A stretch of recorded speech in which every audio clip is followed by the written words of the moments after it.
희대의 사기꾼이라고 부를 수 있는 성령의 인물이 누굽니까? 오늘 본문에 나와 있는 바로 야곱이죠. 이 야곱 같은 경우는요, 자기 형을 속였습니다. 그래서 장자가 받는 그 고난, 그것을 다 중간에 가로챘던 인물이었는데, 그 대가가 무엇이었습니까? 형 에서의 낯을 피해서 오랜 시간 동안 도망자로 사는 그것이 큰 대가였습니다. 어떻게 보면요, 인과 응보다 이렇게 볼 수가 있습니다. 인과 응보다. 그래서 그렇게 도망자 신세로 살다가 그냥 죽어도, 그렇게 사라져도 할 말이 없는 그런 인물이었습니다. 자, 그런데 하나님은요, 이 야곱을 포기하지 않으셨습니다. 포기하지 않으셨고요, 회복시키시고 다시 아버지 땅으로 돌아오게 만드셨습니다. 그 이유가 뭐 거창한 거 없습니다. 야곱이 뭐 잘나가지고 야곱이 착해가지고 그런 것이 아니라 딱 하나, 바로 야곱의 할아버지였던 그 아브라함에게 주셨던 약속 그 하나 때문이었습니다.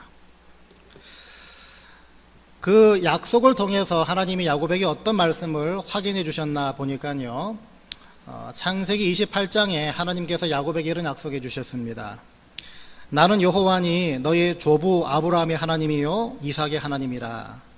네가 누워있는 땅을 내가 너와 내 자손에게 주리니 내 자손이 땅의 티끌같이 되어 네가 서쪽과 동쪽과 북쪽과 남쪽으로 퍼져나갈지며 땅의 모든 족속이 너와 내 자손으로 말미암아 복을 받으리라.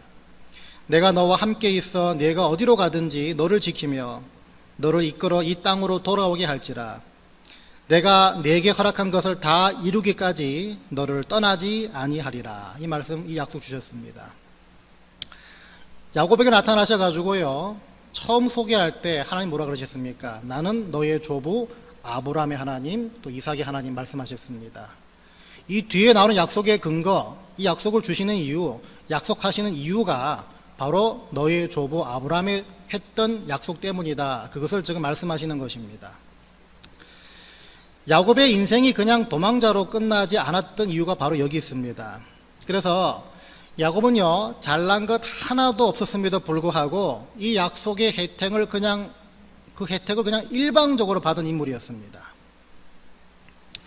근데 여러분, 이 약속의 이 장면들, 또 이런 야곱의 모습을 왜 성경은 우리에게 보여줍니까? 좋은 사람, 뛰어난 업적을 이룬 사람을 보여줘도 믿을까 말까인데 왜 이런 인물을 굳이 성경에서 기록하고 있고 우리에게 말해주고 있습니까? 그 이유는요, 이 야곱의 바로 그런 모습과 그 혜택을 받은 모습이 바로 우리의 모습이기 때문입니다. 무슨 말인가 하면요, 여러분, 하나님이 야곱을 택하시고 끝까지 책임져 주셨던 것처럼 하나님은요, 하나님의 자녀 삼은 성도분들을 끝까지 책임져 주신다는 것입니다. 믿음으로 구원받고 또 믿음으로 구원받은 사람들을 또 구원 완성시켜 주시는 것, 그 약속은요, 우리가 야곱같이 형편없는 삶을 살고 있을지라도 그 약속은 끝까지 여전히 유효하다는 것입니다. 내가 말 잘 듣는지 안 듣는지를 그걸 유심히 보셨다가 그때 가서 그 구원시켜 주신다, 이게 아니라 하나님이 창세전부터 저와 여러분들을 택하셔가지고 그 구원의 끈을 놓지 않으시고 끝까지 여러분들을 끌고 나가신다는 것입니다. 그러니까 일방적으로 약속하시고 찾아오시고 일방적으로 우리를 끌고 가시고 지켜주신다는 것입니다. 그래서 하나님은요, 저와 여러분을 어떻게든 간에 하나님 안에 머물게 만들어 주십니다. 다시 말해서 하나님은 야곱처럼 우리를 어떤 환경 속에서도 절대로 포기하지 않으신다는 것입니다. 이게 얼마나 큰 은혜고 감사고 또 이게 얼마나 큰 복인지를 우리는 분명히 기억해야 됩니다. 물론 살다 보면요, 하나님이 나와 내 가정을 지금 버리시는구나, 나와 내 가정을 지금 이제 포기하시는구나, 이렇게 생각하게 만드는 많은 환경들을 만납니다. 자, 하지만 그래도 우리는 왜 그 상황 속에서도 하나님은 나를 절대 포기하지 않는 분이시야라고 확신할 수 있는가? 그 이야기를 오늘 35장 창세기 말씀을 통해서 한번 살펴보고자 합니다. 여러분, 성경책 덮지 마시고요, 중간 곳곳에 찾아볼 말씀이 많이 있으니까요, 절대로 덮지 마시고 따라오시기 바랍니다. 이 창세기 35장 초반부 내용은요, 사실 33장과 34장을 같이 살펴봐야 이해가 될 수 있는 그런 내용입니다. 먼저 여러분 33장 마지막 부분을 보시면요, 거기 어떤 내용이 나오는가 보니까 그 형의 장자권을 가로채고 생명의 위협을 받아서 도망갔던 야곱이 오랜 시간 동안 도망자로 살다가 이제 형을 찾아와서 형과 극적으로 화해하고 상봉하는 그 장면이 바로 33장 마지막에 그려지고 있습니다. 그러니까 이 불편했던 관계가 완전히 회복됐다는 것입니다. 그 만남과 그 회복 이후에 이 형 에서는요, 자신이 원래 거주하고 있던 세일이란 곳으로 돌아가게 되고, 이 야곱은요, 야복 강가에 있었던 이 그 숫꽃이란 지역에 잠시 머물게 됩니다. 잠시 머물다가요, 33장 18절을 보시면 이 야곱이 그 숫꽃을 떠나 어디로 이주했나 보니까 이 세겜이란 성읍으로 이주하게 됩니다. 세겜이란 성읍. 근데 그 세겜이란 성읍에 이주해서 어떤 모습으로 이주해 갔나 보니까요, 거기서 장막을 치고 땅을 샀다라고 기록하고 있습니다. 장막을 치고 땅을 샀다. 그러니까 이 땅까지 사는 걸 봤을 때 무슨 말이겠습니까? 이 야곱은 이 세겜이란 성읍에서 이제 정착을 하겠다. 이제 내가 여기서 살겠다.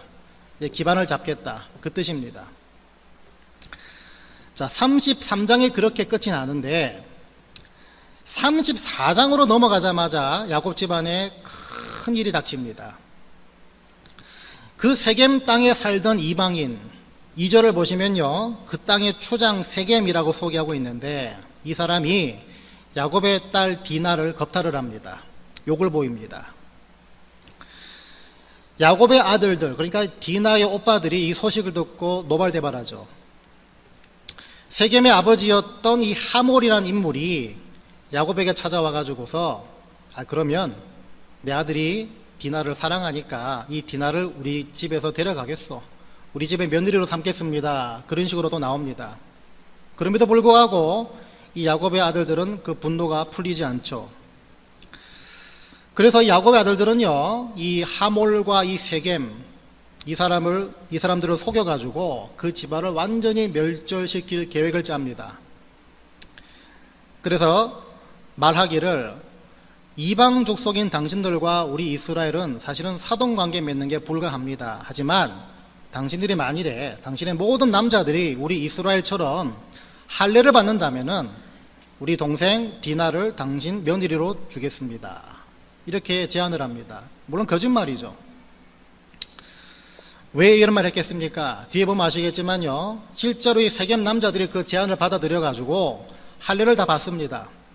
할례를 받은 후에 회복하는 그 기간, 그 시간 동안에 이 야곱의 아들들이 쳐들어와서 실제로 이 세겜 모든 남자들을 다 죽여버립니다.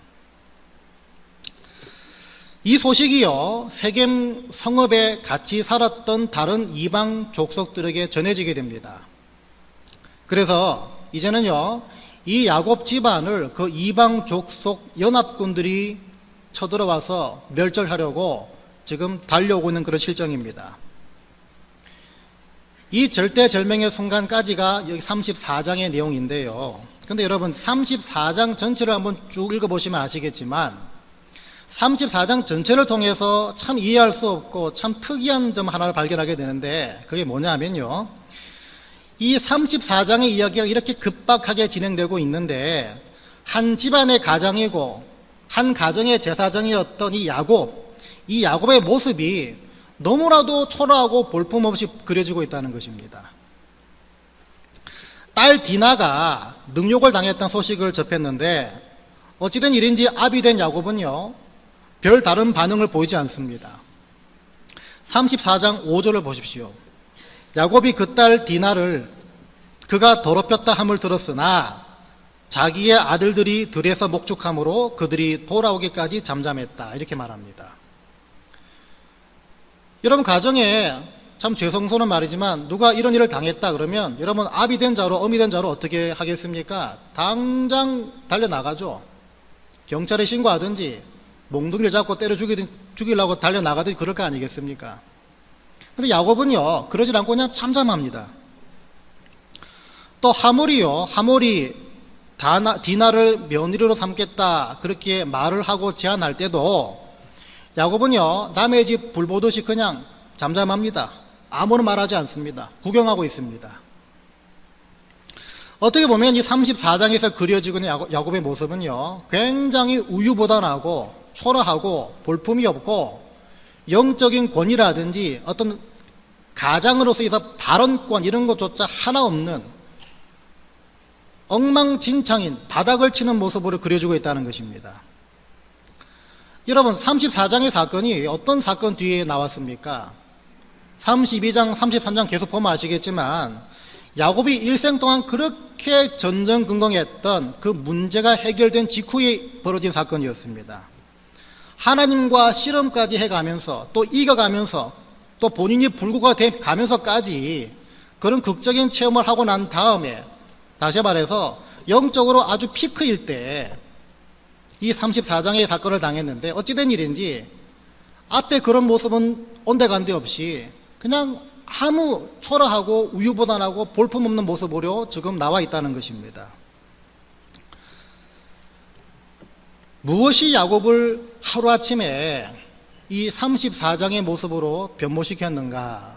여러분 찾아보니까 별다른 이유가 없습니다. 찾아보니까요 33장 이후의 야곱, 다시 말해서 세겜 땅에 정착한 이후의 야곱의 삶은 어떤 삶이었나 보니까 그냥 먹고 사는 문제에만 몰두했던 삶이었습니다.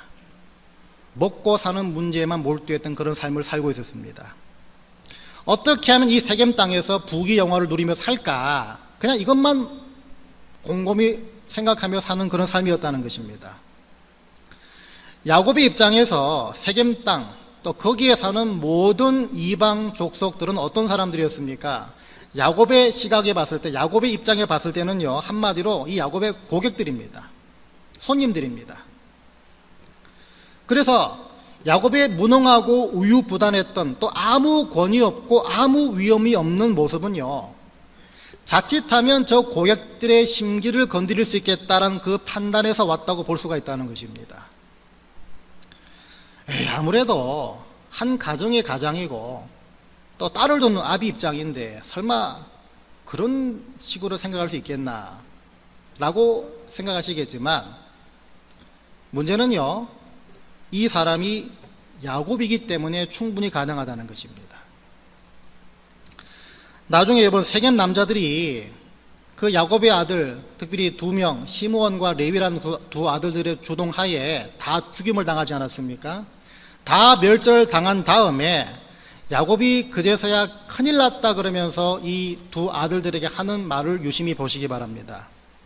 34장 30절 말씀인데요 이 말 가운데 뭔가 좀 이상하다는 걸 분명히 캐치할 수가 있는데 뭔가 한번 찾아보십시오. 제가 읽어드리겠습니다. 34장 30절입니다. 너희가 내게 화를 끼쳐 나로 하여금 이 땅의 주민 곧 가나안 족속과 브리스 족속에게 악취를 내게 하였도다. 나는 수가 적은즉 그들이 모여 나를 치고 나를 죽이리니 그러면 나와 내 집이 멸망하리라. 그냥 언뜻 지나 읽으면 별로 뭐 이상한 게 없죠. 근데 여기 뭐가 이상하나 보니까요 지금 가족들이 이방 족속 연합군들에게 다 멸절을 당하기 바로 직전의 상황입니다. 다 죽게 생겼는데 야곱이 지금 이 30절에 사는 말씀을 가만히 들여다보시면요 야곱은 마치 본인 혼자 어려움에 처한 사람처럼 얘기합니다. 또 자기 아들들이 세겜 땅에서의 자기 사업을 다 망치게 했다는 식으로 얘기를 합니다. 다시 보시면요 너희가 내게 화를 끼쳤다. 너희가 나로 하여금 이 땅에 악취를 내게 했다. 나를 치고 나를 죽일 것이다.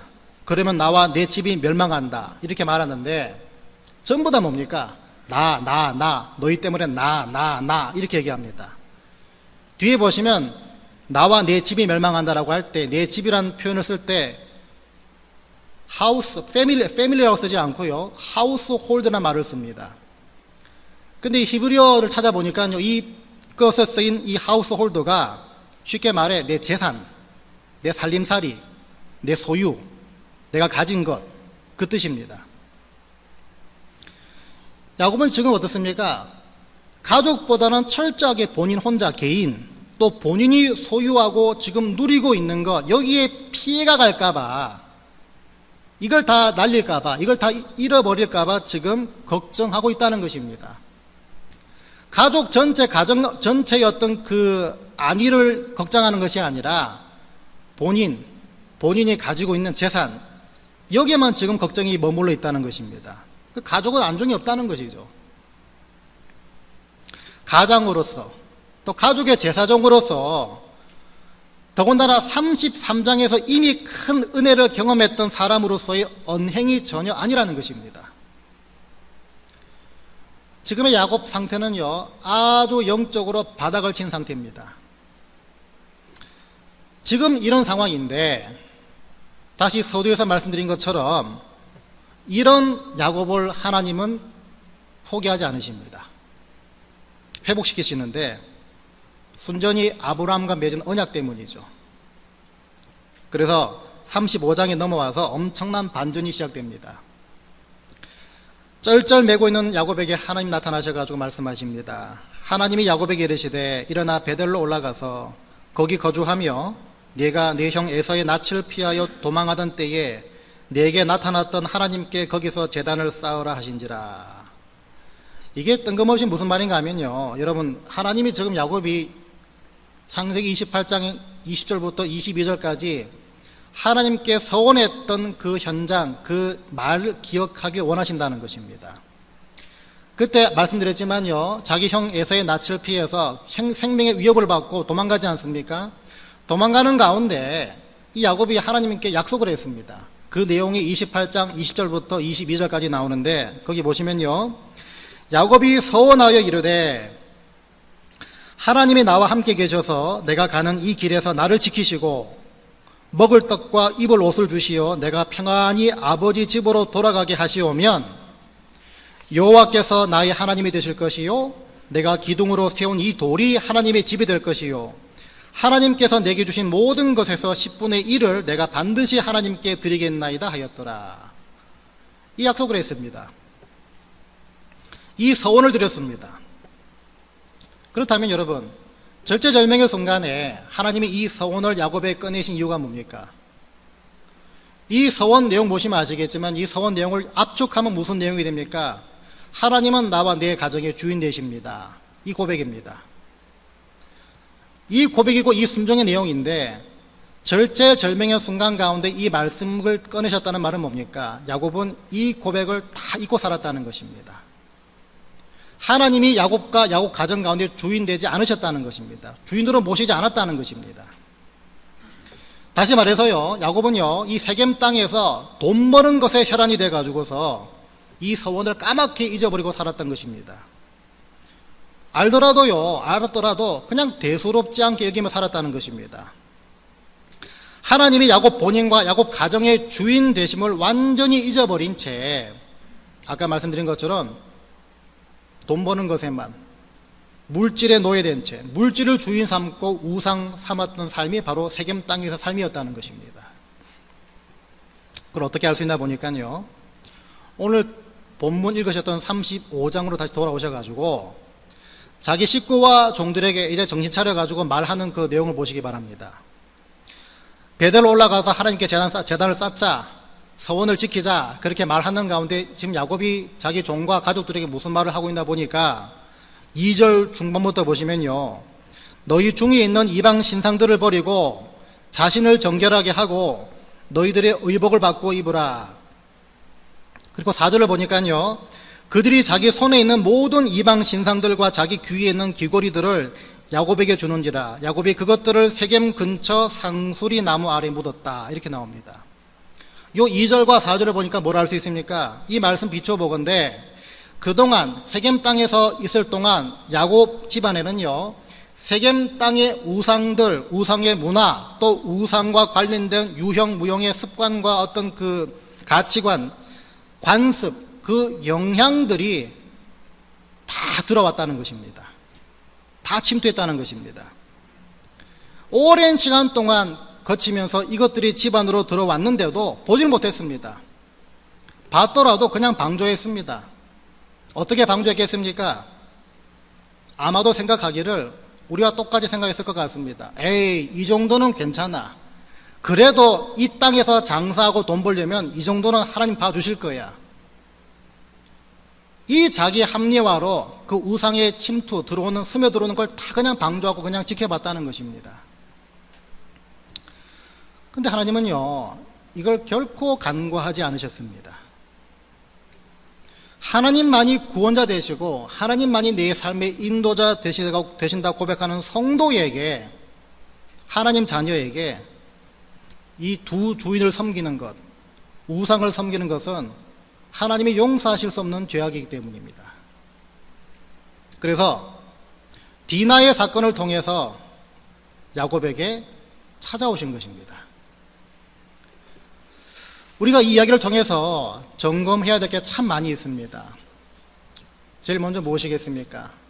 아까 야곱의 영적 권위라 말씀을 드렸는데, 여러분, 하나님은요, 하나님이 택하신 모든 성도들의 가정에서 아비와 어미를 영적 가정의 제사장으로 다 세우셨습니다. 그런데 그렇게 세움받은 부모가 어떨 때 자녀들에게 영적인 권위를 끼치지 못하고 상실하겠습니까? 바로 그 영적 가정의 제사장인 부모가 하나님 앞에 올바른 삶을 살지 못할 때 자녀를 향한 부모의 영적 권위는 무너지게 되어 있습니다. 생길 수가 없다는 것입니다. 왜냐하면 가정에서 부모는 자녀들에게 있어가지고서요, 아, 예수는 저런 식으로 믿는구나, 아, 하나님은 저런 분이구나, 이거를 습득하는 가장 1차적인 통로들이 되기 때문입니다. 그러니까 보고 배우는 게, 먼저 보고 배우는 것이 부모로부터밖에 없기 때문에 부모의 영적 권위는 가장 직접적으로 자녀들에게 끼칠 수도 있고 못 끼칠 수도 있고 상실한 채 살아가는 삶이 될 수도 있다는 것입니다. 세겜 땅에서 바로 그런 삶을 살고 있었던 야곱이었기 때문에 가정의 어려움에 닥쳤을 때 어땠습니까? 이 야곱 본인의 의견, 발언, 권위 34장에 찾아볼 수가 없다는 것입니다. 그냥 그 자식들이 알아서 자기들이 그냥 판단해서 일을 꾸며 나가는 것이지 아비의 어떤 의견, 조언 듣지도 않습니다. 묻지도 않습니다. 아비에 된 자의 영적 권위가 완전히 상실된 모습이라는 것입니다. 저도 그렇고 여러분 다 그렇지만요, 이 자리에서 자녀들에게 내 말이 속된 말로 씨도 안 먹히는 분들 계시죠? 저만 그렇습니까? 저만 그렇군요. 정말 기도 많이 해야 됩니다. 모르긴 몰라도요, 그동안 가정에서 하나님을 우리 가정 가운데 제일 높은 우선순위에 놓지 않았던 결과가 바로 영적 권위의 상실이기 때문입니다. 저희 집을 생각해 좀 그런 것 같아요. 제가 저희 집 애가 같이 저하고 둘이 대화가 나누면 가끔씩 제 와이프 욕을 하거든요. 뒷담화를 까니까. 뒷담화를 하니까 제가 애 입장이라 해도 야, 저기서 어떻게 영적 권위가 생기겠나 그 생각하게 됩니다. 내가 평소에 주님을 두려워하지 않고 내가 주님을 평소에 경외하지 않았고 그냥 이만하면 신앙생활 잘하는 거 아니냐, 뭐가 더 필요해, 이렇게 자기 스스로 합리화했던 결과가 바로 가정에서의 영적 권위의 상실이라면 주님보다 높이 올려놨던 것들을 빨리 찾으시고 주님과 그 자리를 바꾸게 되시길 바랍니다. 동시에 내가 하나님께 약속했던 것, 소원했던 것, 작정했던 것, 그것이 분명히 있었는데 내가 먹고 살기 바빠서 잊어버렸거나 그냥 대수롭지 않게 여겼던 경험들이 있다면요, 오늘 34장에 머무르지 마시고 35장의 야곱들이 다 되시길 바랍니다. 특별히 서두에서요, 하나님이 나와 내 가정을 포기하신 것 같다, 나를 정말 사랑하시고 나를 하나님 자녀로 삼으셨다면 왜 이런 일이 나에게 벌어지는가 라는 그런 상황을 지나고 계신 개인과 가정 계시다면요, 거기서 두 가지만 기억하시기 바랍니다. 첫 번째로 하나님은 여러분들 절대 포기하지 않으신다는 것이고, 두 번째는요, 그런 상황은 행여나 여러분의 돌이킴과 회복을 위해서 하나님이 의도적으로 주시는 상황, 디나 같은 상황이 될 수 있다는 것입니다. 이런 디나 같은 상황이 아니고서는 여전히 하나님의 뜻을 분별하지도 않고 순종하지도 않으려는 그 무지, 그 불순종, 그걸 하나님은 너무나 잘 아셔서 그렇게 해서라도 정신 차리게 만드시는 하나님, 그 하나님을 이렇게 우리가 받아들여야 된다는 것입니다. 하나님은요, 그렇게 해서라도 디나 같은 상황을 겪게 해서라도 우리로 하여금 하나님은 나와 내 가정의 온전한 주인 되십니다, 이 고백을 하게끔 만드시는 분이십니다. 이 사실에 여러분 늘 두려워하시고 깨어 있으시고 더 나아가서 감사하게 되시길 바랍니다. 서두에서 말씀드린 것처럼요, 하나님은 한 번 자녀로 삼은 성도들을 절대로 포기하지 않으십니다. 그런데 포기하지 않고 회복하시는 방법이 우리의 상상을 초월합니다. 때론 참 독합니다. 받아들이기 힘들고 짊어지기가 참 힘든 짐으로 다가올 때가 있습니다. 대가를 치르게 하십니다. 하지만 거기서 우리가 놓치지 말아야 할 것은 무엇입니까? 그 독한 대가가 하나님이 우리를 버리시고 우리가 내팽개치는 것보다 훨씬 낫다는 것입니다. 그만큼 주님 안에 여전히 거하고 구원의 대열에 여전히 동참하는 것이 다른 어떤 대가를 치르는 것보다 훨씬 귀하다는 것입니다. 여러분, 결국 야곱의 권위와 야곱의 신뢰, 또 신앙 35장에서 어떤 식으로 해결됩니까? 회복됩니까? 바로 결단력 있고 중심이 흐트러지지 않는 모습으로 회복이 됩니다. 그래서 야곱의 이 명령 한마디에, 베델로 올라가자, 우상 다 버려라, 그 말 한마디에 가족과 종들이 일사불란하게 34장의 모습과는 완전히 다른 모습으로 회복되는데, 더 놀라운 것은요, 오늘 읽으셨던 5절을 보시기 바랍니다. 야곱 집안을 멸하려고 쫓아왔던 이방 족속들이 뭔지 정확히 모릅니다. 어떤 구체적인 상황인지 모르지만 어떤 두려움을 갑자기 느껴가지고 쫓아오는 발걸음을 멈추게 됩니다. 돌아갑니다.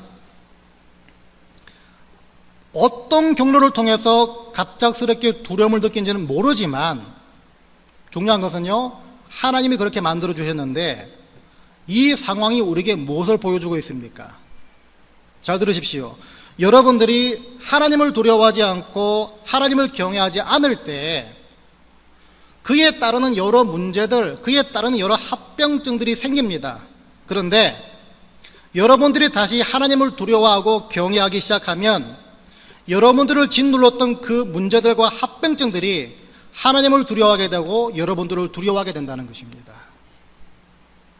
그래서 모든 문제들을요, 내가 하나님을 두려워하지 않았던 것, 업신여겼던 것, 대수롭지 않게 생각했던 것, 경외하지 않았던 것에서 찾아보시기 바랍니다. 주님을 두려워하고 다시 경외함으로 문제 해결을 이루게 되시길 바랍니다.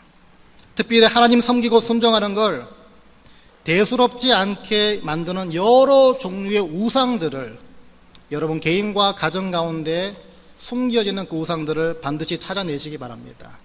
그 우상들은요, 우리로 하여금 때로는 즐거움과 두려움을 가지고 쫓아가게 만듭니다. 그렇지 않습니까? 여러분, 돈이 무서울 때가 있지 않습니까? 돈이 즐거울 때가 있지 않습니까? 자식이 무서울 때가 있고 자식을 즐거울 때가 있지 않습니까? 하나님 다 뒤에 놔두고 그것들 그냥 무서움과 즐거움으로 쫓아갈 때가 있지 않습니까? 그걸 찾아보라는 것입니다.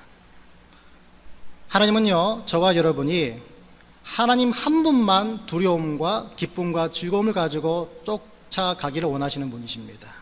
그래서 우상 문제에 있어 가지고서는요, 디나 같은 상황을 여러분들에게 허락하셔서라도 여러분들을 회복시키시고 돌이키시길 원하신다는 것입니다. 우리가 그만큼 단호하신 하나님을 기억하십시다. 받아들이기 참 힘든 일이지만 하나님은 이렇게 해서라도 저와 여러분들을 절대로 포기하지 않는 분이십니다. 물질로나 습관으로나 가정적으로나 또 생각으로나 하나님을 여러분과 여러분 가정의 영원하고 온전한 주인으로 삼게 되시길 바랍니다. 그래서 이번 한 주간 여러분들의 삶의 영역 속에서 그러지 못했던 것을 애써 찾아내셔서 34장을 뛰어넘는 35장의 야곱의 모습이 되시길 바랍니다. 여러분들의 구체적인 결단과 순종이 있을 때 하나님이 도와주십니다. 여러분들이 눈을 뜨게 만드셔서 그동안 보지 못했고 방조했던 우상들을 분명히 찾게 만드십니다. 이런 식으로 여러분들은 절대 포기하지 않으시고 오히려 회복시키시는 가운데 오히려 굳건히 강건히 세워주시는 그 하나님의 손길을 이번 한 주 동안 찾으시고 경험하게 되시기를 주의 이름으로 간절히 축원드립니다.